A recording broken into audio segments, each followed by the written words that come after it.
Hello everyone. आज हम discuss करेंगे इक्विवेलेंट कंडक्टिविटी क्या होता है। लास्ट टाइम हमने डिस्कस किया था मोलर कंडक्टिविटी क्या होता है, उसको हम डिनोट करे थे लैम्डा एम से। और मोलर कंडक्टिविटी क्या थी, जब हम क्या कर रहे थे 1 मोल इलेक्ट्रोलाइट को डिसॉल्व कर रहे थे, सॉल्यूशन बना रहे थे उसका, और 1 मोल के टूटने से जो आयंस बनेंगे उन आयंस की जो कंडक्टिंग पावर होगी वही उसकी क्या होगी, मोलर कंडक्टिविटी। आज हम डिस्कस करेंगे कि इक्विवेलेंट कंडक्टिविटी क्या होता है। तो जैसे इसमें 1 मोल के जो डिसोसिएट होने से जो आयंस बन रहे थे उसकी कंडक्टिविटी को ही मोलर कंडक्टिविटी बोल रहे थे। वैसे इक्विवेलेंट कंडक्टिविटी में क्या होता है, जब हम 1 ग्राम इक्विवेलेंट लेंगे, 1 ग्राम इक्विवेलेंट जो इलेक्ट्रोलाइट होगा, इलेक्ट्रोलाइट जब हम लेंगे 1 ग्राम इक्विवेलेंट, जो उससे आयंस बनेंगे उन आयंस की जो कंडक्टिंग पावर होगी वही क्या होगी, उसकी इक्विवेलेंट कंडक्टिविटी। जो 1 ग्राम इक्विवेलेंट जब हम इलेक्ट्रोलाइट लेंगे, उसका सोल्यूशन बनाएंगे और उसके टूटने से जो आयंस बनेंगे वो उनकी जो कंडक्टिंग पावर होगी उसी को बोलेंगे इक्विवेलेंट कंडक्टिविटी।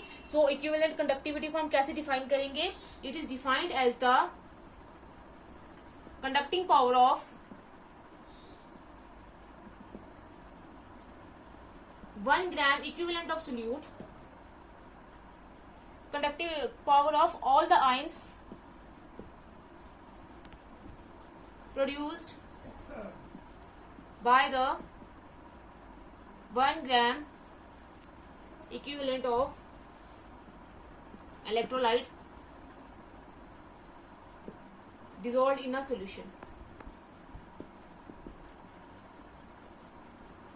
तो इसको हम डिफाइन कैसे करेंगे कि कंडक्टिंग पावर होती है उन आयंस की जो बनते हैं जब हम 1 ग्राम इक्विवेलेंट ऑफ इलेक्ट्रोलाइट को डिसॉल्व करते हैं सॉल्यूशन में। जैसे मोलर कंडक्टिविटी में हमें इलेक्ट्रोलाइट की अमाउंट दिया हुआ था, वहां पे 1 मोल था, यहाँ पे 1 ग्राम इक्विवेलेंट है, और वहां पे भी हमें वॉल्यूम सॉल्यूशन की कितनी है वो नहीं दी हुई थी और यहाँ पे भी नहीं दी हुई है। लेकिन कंडक्टिविटी जो होती है हमारे पास, जिसको हम स्पेसिफिक कंडक्टेंस बोलते हैं, उसमें हमें जो सोल्यूशन की वॉल्यूम जो होती है वो दे रखी होती है। अब इसको हम डिनोट करते हैं लैम्डा इक्विवेलेंट से, क्योंकि ये इक्विवेलेंट कंडक्टिविटी है। जैसे इसको मोलर कंडक्टिविटी को लैम्डा एम से रिप्रेजेंट करे थे, यहाँ पे एम क्या था, मोलर की वजह से था, वहां पे यहाँ पे जो है इक्विवेलेंट की वजह से क्या आ जाएगा, लैम्डा इक्विवेलेंट। और इसका जो फॉर्मूला है जिससे हम इक्विवेलेंट कंडक्टिविटी कैलकुलेट कर सकते हैं वो है हमारे पास कापा, जो स्पेसिफिक कंडक्टेंस या कंडक्टिविटी है, इंटू में 1000 अपॉन क्या आ जाएगा, कंसंट्रेशन। और अब यहाँ पे बात हो रही है ग्राम इक्विवेलेंट ऑफ इलेक्ट्रोलाइट की। इलेक्ट्रोलाइट यहाँ पे मतलब सोल्यूट है। तो जब हम ग्राम इक्विवेलेंट ऑफ सोल्यूट की बात करते हैं तो उसकी कंसंट्रेशन को हम रिप्रेजेंट करते हैं इन टर्म्स ऑफ नॉर्मेलिटी। तो हम ऐसे भी लिख सकते हैं कापा इंटू में 1000 अपॉन नॉर्मेलिटी। इस फॉर्मूले से हम इसको कैलकुलेट कर सकते हैं। अब ये फॉर्मूला कैसे आया है, जब हमने कंडक्टिविटी पढ़ी थी तो कंडक्टिविटी का मतलब था जब हम सॉल्यूशन की जो वॉल्यूम थी 1 सेंटीमीटर क्यूब ले रहे थे या 1 मिलीलीटर ले रहे थे, तब उस सॉल्यूशन की कंडक्टिविटी थी कापा के बराबर, जिसको हम स्पेसिफिक कंडक्टेंस बोल रहे थे। अब जब हमने 2 ml लिया तो उसकी कंडक्टिविटी किसके बराबर हो जाएगी, 2 कापा के बराबर हो जाएगी। अब हमने यहाँ पे अगर V इक्विवेलेंट वॉल्यूम ली है ml में, तब उसकी, क्योंकि यहाँ पे हमने बोला हुआ है कि सॉल्यूशन की वॉल्यूम हमें नहीं दी हुई है, सपोज करते हैं कि हमारे यहाँ पे हमने इतना वॉल्यूम का सॉल्यूशन लिया था V इक्विवेलेंट वॉल्यूम, और इसमें हमने 1 ग्राम इक्विवेलेंट डाला है, तो वॉल्यूम कितनी होगी, V इक्विवेलेंट। जब हम वॉल्यूम V इक्विवेलेंट लेंगे तब हमारे पास कंडक्टिविटी किसके बराबर हो जाएगी, V इक्विवेलेंट इंटू में कापा, और ये किसके बराबर हो जाएगी, इक्विवेलेंट कंडक्टिविटी के। V इक्विवेलेंट इंटू कापा किसके बराबर हो जाएगी, इक्विवेलेंट कंडक्टिविटी के। देयरफॉर जो हमारे पास इक्विवेलेंट कंडक्टिविटी आएगी लैम्डा इक्यू किसके बराबर हो जाएगी, वी इक्यू इंटू में कापा, इसी के बराबर हो जाएगी। ये हमारे पास होगी इक्वेशन फर्स्ट। अब हमें पता है कि जो नॉर्मेलिटी होती है वो किसकी इक्वल होती है, नॉर्मेलिटी को हम एन से रिप्रेजेंट करते हैं number of grams equivalent of solute. यहाँ पे इलेक्ट्रोलाइट की बात करें तो इलेक्ट्रोलाइट सोल्यूट, यहाँ पे क्या है, electrolyte upon volume of solution. जब लीटर्स में लेंगे तो सिर्फ ये फॉर्मूला होगा, जब हम मिलीलीटर्स में लेंगे तब हम, या सेंटीमीटर क्यूब में लेंगे तब हमारे पास उसको मल्टीप्लाई कर देंगे 1000 से। ये आ गया हमारे पास फॉर्मूला नॉर्मेलिटी का। अब यहाँ पे नंबर ऑफ ग्राम इक्विवेलेंट्स की बात करें तो हमने 1 ग्राम इक्विवेलेंट इलेक्ट्रोलाइट को डिसॉल्व करना है तो 1 आ जाएगा। वॉल्यूम सोल्यूशन की हमने कितनी ली हुई है, V इक्विवेलेंट, तो ये आ जाएगा V इक्विवेलेंट ml इंटू में क्या आ जाएगा 1000। तो यहाँ से अगर हम V इक्विवेलेंट की वैल्यू जो है वो कैलकुलेट करेंगे जब, तो क्या आएगा फिर हमारे पास V equivalent is equal to, यहाँ पर नॉर्मलिटी है तो यहाँ पे आ जाएगा 1000/n। ये निकला हमारे पास क्या, V इक्विवेलेंट वॉल्यूम। अब हम इसकी वैल्यू जो है पुट करेंगे इस इक्वेशन पे, ये इक्विवेलेंट कंडक्टिव वाली। Equivalent conductivity is equal to V equivalent किसके बराबर है, 1000/m इंटू में कापा। ये फॉर्मूला हमने ड्राइव कर दिया जो हमने बोला था कि जिससे हम इक्विवेलेंट कंडक्टिविटी को कैलकुलेट कर सकते हैं। तो यहाँ पे नॉर्मलिटी क्या है, कंसंट्रेशन, और उस कंसंट्रेशन को रिप्रेजेंट करने के लिए है जब हमने ग्राम्स इक्विवेलेंट ऑफ सोल्यूट लिए होंगे। अब इसके यूनिट्स क्या होंगे, 1000 तो हमारे पास कांस्टेंट टर्म होती है, इसके कोई यूनिट्स नहीं होंगे। कापा के यूनिट्स होते हैं ohm inverse, centimetre inverse. Normality के यूनिट्स होते हैं gram equivalent upon centimetre cube. जब हम इस सेंटीमीटर क्यूब को ऊपर लेकर जाएंगे तो आ जाएगा ohm inverse centimetre inverse upon gram equivalence centimetre cube inverse. अब जब इसको फर्दर आगे न्यूमरेटर में लेकर जाएंगे तो क्या आ जाएगा, ओम इनवर्स सेंटीमीटर इनवर्स, ये साइन चेंज हो जाएगा प्लस में, तो सेंटीमीटर क्यूब आ जाएगा अपॉन ग्राम इक्विवेलेंस। जब हम इसको कैलकुलेट करेंगे तो कैलकुलेट करके क्या आएगा, ओम इनवर्स, यहाँ पे हम इसको देखेंगे तो -1 + 3 के बराबर हो जाएगा 2 के बराबर, तो सेंटीमीटर स्क्वायर अपॉन इस ग्राम इक्विवेलेंट को ऊपर लेकर जाएंगे तो आ जाएगा ग्राम इक्विवेलेंट इनवर्स। तो ये है हमारे पास क्या, इसके units ohm inverse centimetre square gram equivalent inverse. यहाँ पे हमें पता है कि वन जो ओम इनवर्स होता है वो साइमंस के बराबर होता है, तो यूनिट्स क्या आ जाएंगे, siemens centimetre square gram equivalent inverse. या तो ये यूनिट्स होंगे इसके या फिर ये यूनिट्स होंगे इसके। तो हमने देखा कि इक्विवेलेंट कंडक्टिविटी क्या होती है, वो कंडक्टिविटी जो आइंस ऑफर करते हैं, लेकिन जब हमने 1 ग्राम इक्विवेलेंट ऑफ जो इलेक्ट्रोलाइट डिसॉल्व किया होगा, जो उससे आइंस बनेंगे वो जो कंडक्टिविटी ऑफर करेंगे वही क्या होगी, इसकी इक्विवेलेंट कंडक्टिविटी होगी। अब हम नेक्स्ट देखेंगे कि इस इक्विवेलेंट कंडक्टिविटी के बीच में और मोलर कंडक्टिविटी के बीच में क्या रिलेशन होता है। तो नेक्स्ट है हमारे पास relation between molar conductivity and equivalent conductivity.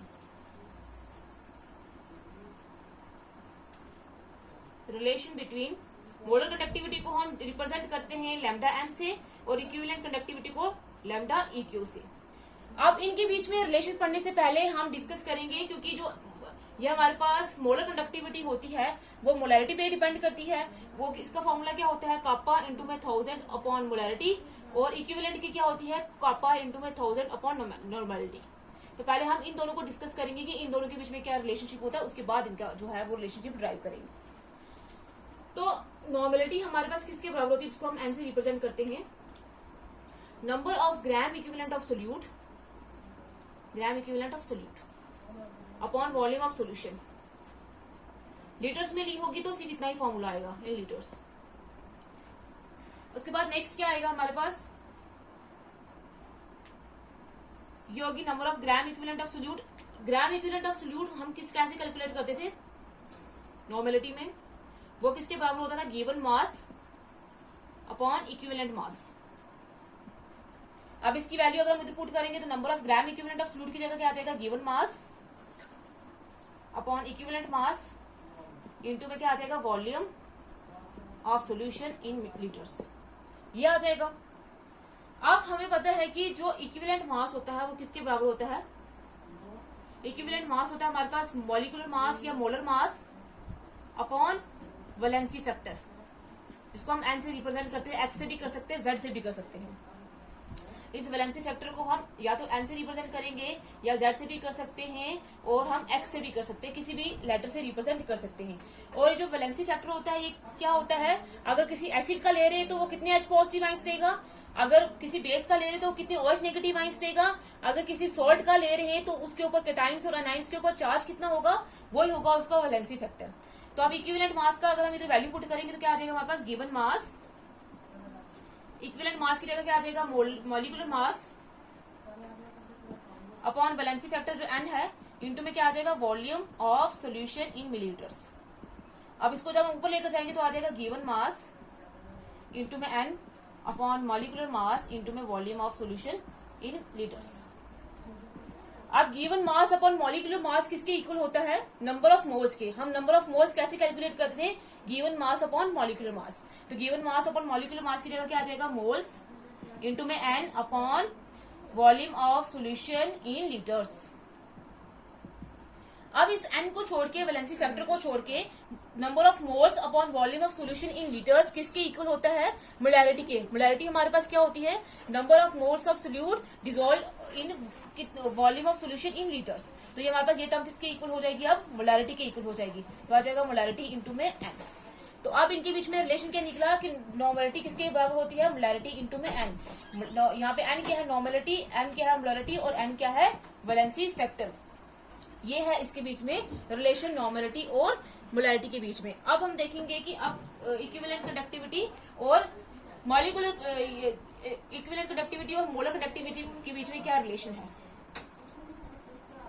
तो अब जो नॉर्मलिटी होती है वो हमने देखा किसके इक्वल होती है? मोलैरिटी इंटू में एन, मोलैरिटी इंटू में वैलेंसी फैक्टर। तो अब अगर हमारे पास जो मोलर कंडक्टिविटी होती है वो किसके इक्वल होती है? कापा इंटू में 1000 अपॉन मोलर मोलैरिटी, और इक्विवेलेंट कंडक्टिविटी किसके बराबर होती है? कापा इंटू में 1000 अपॉन नॉर्मलिटी। इन दोनों को जब हम डिवाइड करेंगे तो किसके इक्वल हो जाएगा? इज इक्वल टू के 1000 अपॉन एम। इसको ऊपर लेकर जाएंगे तो आ जाएगा एन अपॉन कापा इंटू में 1000। ये कट जाएगा, इंटू में एन अपॉन क्या बचेगा? एम। अभी हमने देखा अगर हम यहाँ से एन अपॉन एम का रेशियो निकाले तो वो किसके बराबर हो जाएगा? एन के बराबर हो जाएगा। इसको अगर इधर लेकर जाएंगे तो अपॉन में तो ये इक्वल टू एन के हो जाएगा, तो एन अपॉन एम किसके बराबर हो जाएगा? एन वैलेंसी फैक्टर के। तो मतलब molar conductivity upon equivalent conductivity किसके बराबर हो जाएगा? एन, जो कि क्या है? Valency factor. और या फिर हम देखेंगे अगर हम यहाँ से मोलर कंडक्टिविटी को ले रहे हैं यहाँ पे, तो एन इंटू क्या हो जाएगा? Equivalent conductivity. तो ये है हमारे पास रिलेशनशिप किसका? मोलर कंडक्टिविटी के बीच में और इक्विवेलेंट कंडक्टिविटी के बीच में। अगर हमें वैलेंसी फैक्टर पता हो और इक्विवेलेंट कंडक्टिविटी दी हो तो हम आसानी से जो है वो कैलकुलेट कर सकते हैं मोलर कंडक्टिविटी, या फिर हमें अगर मोलर कंडक्टिविटी दी हो या वैलेंसी फैक्टर दिया हो तो हम इक्विवेलेंट कंडक्टिविटी आसानी से निकाल सकते हैं।